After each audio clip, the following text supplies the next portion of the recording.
फेरि सँगसँगै एउटा वचन भन्न मन लाग्यो है।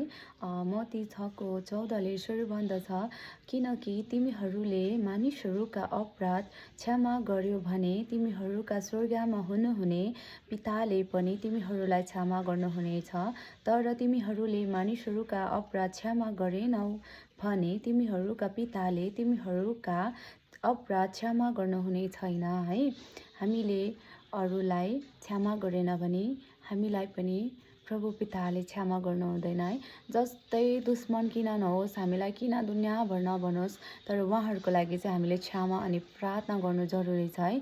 उहाँहरूसँग हामी झगडा पर्नुभन्दा चाहिँ इम्पोर्टेन्ट हामी गोप्यमा आएर उहाँहरूको लागि प्रार्थना गर्नुपर्छ है। दुश्मनहरूको लागि चाहिँ एकदम धेरै प्रार्थना गर्नुपर्छ। हाम्रो शत्रुहरूदेखि हामी टाढा बसेर होइन, हामी प्रार्थना गरेर उहाँहरूलाई जित्नुपर्छ है, झगडा गरेर होइन।